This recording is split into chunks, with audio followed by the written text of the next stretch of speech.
What's up, family? I have another book that I want to read. I'm not going to read it live. This is just going to be something that I read. I'm going to pre-record and things like that. I did. This book is called "Don't Believe Everything You Think." I did, however, get this off the TikTok shop. I've seen quite a few people reading it, and it was like a self-help book, and it helped a lot of others. So it seemed. So I was pretty curious, so I went ahead and got it. I think it was about maybe $8 to $10 on TikTok. I'm sure you can get this off of Amazon as well. But so I'm going to be reading out of this book as well, and hopefully it can help some folk. So with that being said, don't believe everything you think, because if you are into spirituality, and I haven't read this book yet, I have not even read a word out of this book yet. But if you know anything about spirituality or anything about the mind and things like that, like, I don't know, me started like 5 years ago, or not even 5 years, a little, probably longer than that. I started getting into like spirituality and stuff like that. So if you understand it a little bit, then you understand that your thoughts are energy. Excuse me, I apologize.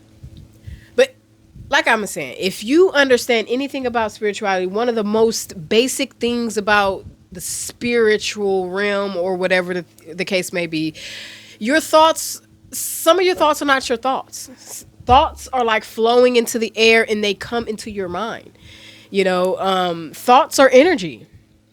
Sometimes you be feeling a lot of sorrow inside, and that's not your sorrow. That's probably somebody else's sorrow. So understand that sometimes your thoughts are not your thoughts, so you don't need to dwell on those thoughts. Dwelling on those thoughts can make those, especially if they're negative thoughts, it makes those thoughts manifest quicker the more you focus on it, because with focus brings manifestation. So we're going to read the first chapter. I would read the introduction. It's just kind of long, and I'm not going to read the introduction. If you're interested in hearing the introduction, you could go ahead and get this off the TikTok shop. I'll have it linked on the video somewhere. But anyway, so let's start. The journey to discovering the root cause of suffering. All right. People have a hard time letting go of their suffering out of fear of the unknown. They prefer suffering that is familiar. Makes sense. This reminds me of me. Excuse me. I'm kind of getting over a little cold. But it kind of reminds me of me because, I remember I was in a toxic situation, and I got out of a toxic situation. But the longer I was out of this toxic situation, I started to miss it. It's like, maybe I'm doing the wrong thing. You know what I mean? Maybe like it was just comfortable. The toxic was comfortable because a lot of us that we grow up thinking that real love go through a lot of bullshit. That ain't true. If you love yourself, you wouldn't take yourself through no bullshit. If you love yourself, you would not allow yourself to go through some shit that's uncomfortable, or continuously going through it. If you go through it, you will leave the first time, or you will take action the first time. You know what I mean? So understand that struggle love shit, nah. It's okay to, be with a person and then y'all come up together, but that struggle love, that toxic shit, that's not love. It's not love, and I promise you it's not love. So, like I said, it definitely reminds me of me, because the longer, like, the longer I went no contact, I started to miss it. It's like, that was my comfort zone. I was comfortable there, whether you realize it or not. Okay, so we're going to start. There is an important distinction to make when speaking about suffering. When I mention suffering in this book, I'm referring to a psychological and emotional suffering. There is a way in which, no matter what happens in your life, you do not have to suffer emotionally and psychologically. Tell me more. Tell me more. I am not saying that we go through all this. I am not saying that we go through this all in our heads or made up. Terrible and unfortunate events happen to people every single day. I'm saying that although we experience a lot of pain in our lives, suffering is optional. In other words, pain is unavoidable, but how we react to the events and circumstances that happen in our life is up to us. And that will dictate whether we suffer or not.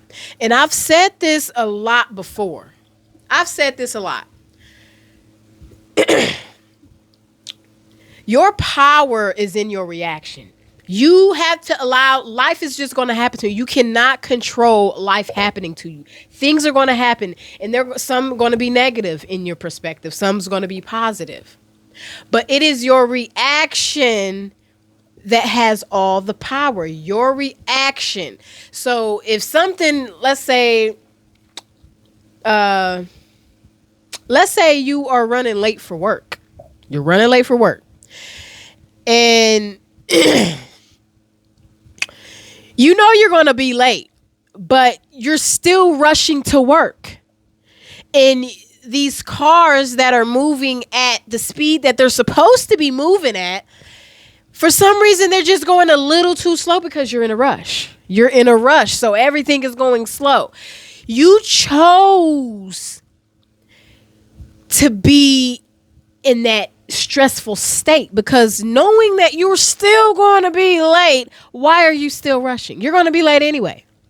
So it is your reaction to life that has all of the power, because people can trigger you and purposely trigger you. And you want to know why they trigger you? Because they're looking for a specific reaction. That's why your reaction is very powerful. If you give them the reaction that they're looking for, then you did exactly what they wanted you to do. So it is very important to control your emotions, your reactions. Your reactions hold the power. Understand that. Buddhists say that 2 arrows fly our way whenever we experience a negative event. Being physically struck by an arrow is painful. Being struck by a second emotional arrow is even more painful. Suffering. The Buddha explained, in life, we can't always control the first arrow. However, the second arrow is our reaction to the first. The second arrow is optional.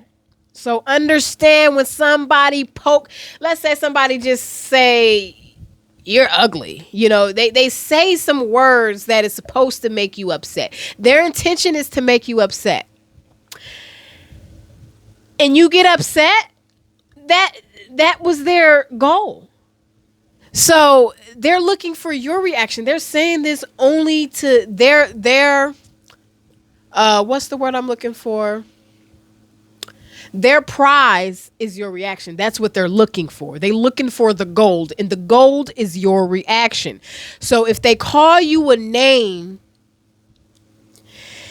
your reaction is going to dictate the whole entire experience with this person.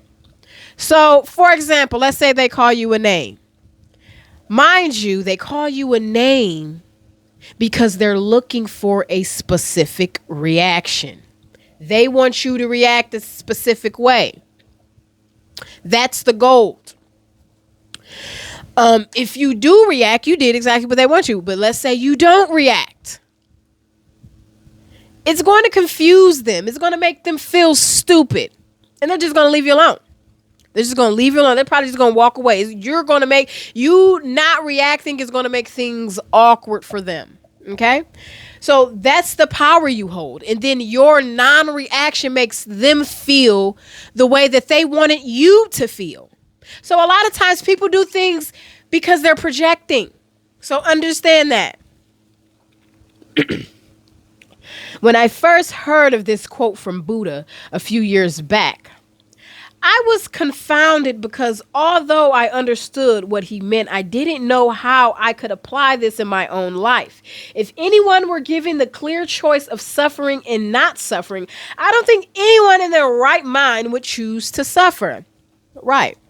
But a lot of us do choose to suffer, whether we realize it or not. How can I choose not to suffer? If it were as easy as that, I don't think anyone would suffer anymore.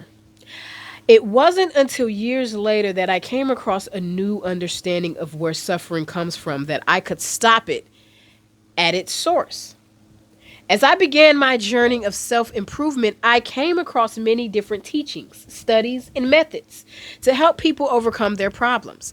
I'd read dozens, if not hundreds, of books, studied psychology, went to therapists, listened to many different thought leaders, tried changing my habits, waking up at 4 a.m., changing my diet, becoming more structured and disciplined, shadow work, studying personality types, meditating daily, going on spiritual retreats, following spiritual masters, and researching different ancient religions. I'm not gonna lie. I remember going through a point in my life one time where I was searching for something. I didn't know where to look, but I knew it was something deep down in my soul and my heart. I just knew it was something missing, and it was like I was searching for something. I didn't know what it was. I was looking for anything. I was into. I had got into the Israelites. I was into that tough. I was trying to tell everybody about it. The Israelites, those are the real. I'm telling you, all the religion stuff that I ever focused on and tried to look into, try to go into the rabbit hole, try to study, try to embody it, no matter what, it brings up hate inside of you. It makes you hate somebody else. I don't want to hate people. But a lot of these religions, they will make you hate. And what do they teach? You shouldn't judge or hate. You shouldn't. But most times when you're in a religion, it just makes you hate another religion. It makes you hate a certain group of people. Religion is just evil. Religion is evil. Religion is it's religion to me. It copied off spirituality. It tried to copy off spirituality is more free. Religion is going to control you. Religion is made to control folks. Sorry to say, it is what it is. Okay.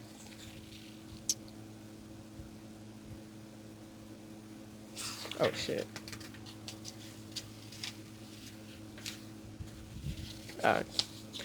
So we're going to read the last few paragraphs and we're going to be done. If you name it, I've probably tried it. I was desperate to find an answer because I wanted to know how to stop suffering in my own life and help others do the same. Although some of these things did help me improve incrementally, it didn't stop my suffering. I still always felt highly anxious, fearful, unfulfilled, irritated, angry, and frustrated every day. Even after doing all of that, I still didn't discover the answer. And if I'm being honest, I was even more lost than before I started this quest. And that's what happens. When you go on the journey of self-improvement, because I'm still on the journey. I've been on this journey for what? 4 or 5 years? It never ends. It just never ends. When you go on these type of journeys of self-improvement or any journey, you get lost. And to me, that be the test to see, are you really trying to get to where you're going, or are you looking for a quick fix? Because a lot of times we be looking for a quick fix. I'm not gonna lie. I be looking for a quick fix sometimes. But sometimes the universe will test you. The universe will confuse you and put obstacles in your way to see how truly serious you are. And if you're that serious, the universe is going to match that. It's like 401k or whatever, however that go. But whatever you put in, the universe is going to match that. And whatever you don't put in, the universe works. The universe is so fair and loves you so much that it's going to give you what you give it. For example, if you are focused on if you are focused on bad stuff happening to you, you don't want it to happen. You're praying that it don't happen, but you're so focused on it happening.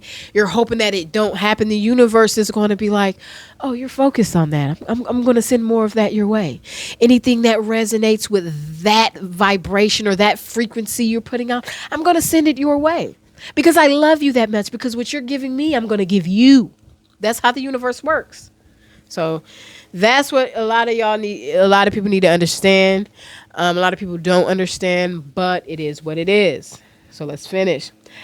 I felt purposeless, hopeless, and directionless. I didn't know what to do anymore, where to look or who to talk to. It wasn't until I was in my darkest hour that a glimmer of hope began to lead me to the light. All of a sudden, after years and years of searching, I stumbled upon one of my first mentors who revealed the answer to how I could alleviate my suffering. The answer I discovered was in understanding how our minds work and how the human experience is created. And this reminds me, I be talking to some people, and it's been like, I would say 6-7 years since I've been into the mind. I never went to school for psychology or nothing like that, but I became so obsessed with the mind that I started getting a bunch of books. Like a lot of these books over here that y'all see, these are spiritual books. A lot of them are spiritual, and a lot of them I got because I wanted to understand like human nature. Like, give me 1 second.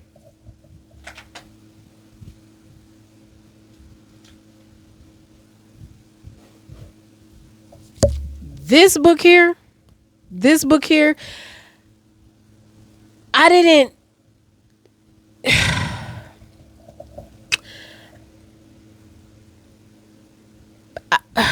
What? I love this book. I read this book one time. And I started to read it a second time. I never finished. I got to right there. And I've put this book down over 2 years ago. I haven't picked it up. But this book, I got this book because I wanted to understand people, because I was the type of person that thought that everybody was kind because I was kind. So I always went, to people like, I don't know. I just wanted to understand like why I don't know. But we gonna get into, because I feel like I'm getting a little personal and it's just not matching what I'm doing here. So I'm not gonna get there. But this is one of the most important books in my life that kind of helped me see things differently. Because I'm telling you, just because you're a kind person do not mean everybody's kind. And I'm telling you, one of my jobs that I'm working at right now taught me.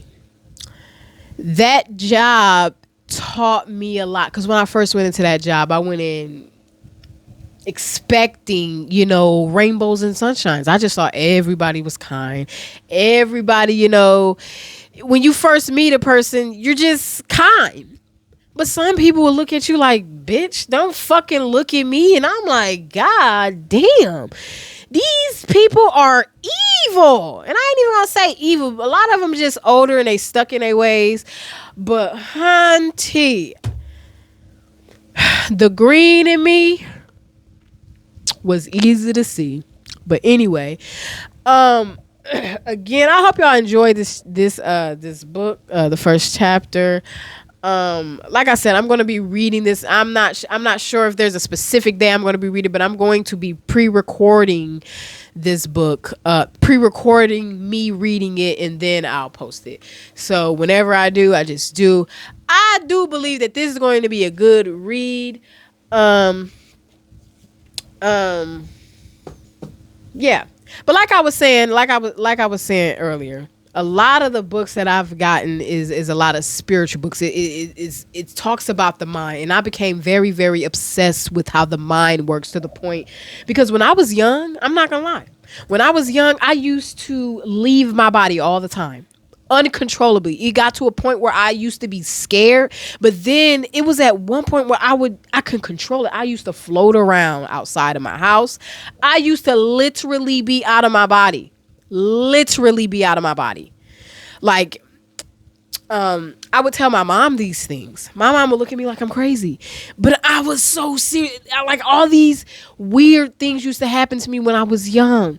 I used to, I would sleep in the bed sometimes. I'd be asleep, but I would be awake. And I would see, like, the bunk bed shaking and glowing. It's like this glow around our bunk beds at the time. And it was, like, shaking off of and I seen it with my own eyes. I couldn't, the light around it was like yellowish red, but it was just hopping off the ground, and I was up and I was looking at it, and I'm like, what the fuck is going on? And I got up to scream so everybody can get up and see what I was seeing. Nothing would come out of my mouth. I was laying there, I was trying to scream. Nothing was coming out of my mouth. And I think they call that astral projection. I even got a book. There was one point in my life where I just wanted to understand, why did these things happen to me? And why couldn't I control them? And I learned that your soul is searching for something. Your soul want to be free. Your soul want to just explore. So I end up getting books like this. I have another book, but this is called Astral Dynamics. So it kind of talks about the out of body experiences that you have, because I was very curious about that. It was to the point where, I got scared, but then I got unscared. But I never read this whole book, but this book is very informative. I did get this off of Amazon maybe 7 years ago. But yeah, I was searching for a lot of stuff. I just wanted to understand me. I wanted to understand what the fuck is life, because I understand, like, this is the thing. I understand that people have different realities. And so it's like I've experienced things that most people probably never experience. So when I explain certain things, the way I listen to people, the way I take things in is different from a lot of people. So a lot of people just don't understand me. And sometimes that is very exhausting because I'm looking deeper into it. A lot of people are, I wouldn't say surface level, but right under surface level. But I'm looking deeper than that. I see things deeper. A lot of people just don't see things that deep. So it's hard. Like a lot people like me, it's hard for us to actually have genuine relationships with people. And not just romantic, but even friendships, because we have to always dumb ourselves down, because a lot of people don't understand. A lot of people don't understand, understand what you know. So you have to dumb yourself down. That's a lot of things, because a lot of people have said to me, ain't you supposed to be positive? All this stuff you be saying on social media, that's negative. Honey, the people that I'm trying to save, because what I'm doing, I'm saving people, because the content that I make, it helped me. So I'm going to make content that help others. If it don't help you, it just ain't for you. But, what was I saying? Damn. I just lost my train of thought. Give me 1 second. Yeah. So like I was saying, a lot of people will say to me, like, you're negative. I understand. See, most of the people that I'm trying to save, these people are in a low vibrational state. So me explaining certain things, people in a low frequency won't understand. So I have to come down. I have to bring myself down to a low vibrational state and talk to you in a way that you can understand, so I can bring you out of that. That's what I'm here for. I'm Jesus. You might as well call me Jesus, because I'm sacrificing myself for y'all sins. You know what I'm saying? If you know, you know. A lot of people ain't gonna understand what I'm saying, but when I say I'm Jesus, we're all Jesus. We're all Jesus. But the low vibrational things that I post on my social media is because most of the people that I know, they operate in that vibration. Not saying that it's bad or anything. But a lot of people just don't understand me when I'm operating up here. So I have to bring myself, and I'm okay with that. I'm okay with that to save souls. Whether you believe it or not, bitch, I'm saving souls out here. I'm saving you motherfuckers. It is what it is. I'm saving somebody. If it's not you, it's not you. But I'm helping somebody out there, even if it's one person. That's all that fucking matters. That's all that matters. So, anyway, yeah, like I was saying, we're all Jesus. And if you don't believe that, understood. I'm not mad at you. I ain't mad at you. But understand, I know I'm a God. I know I'm Jesus. I know I'm the devil. I'm all of that. I'm all of that. I control everything that happens to me, that goes on, just by controlling my reaction, having control over my reaction and my emotions. So that's the thing. So anyway, y'all have a beautiful, blessed day. Thank you. Yeah, we out.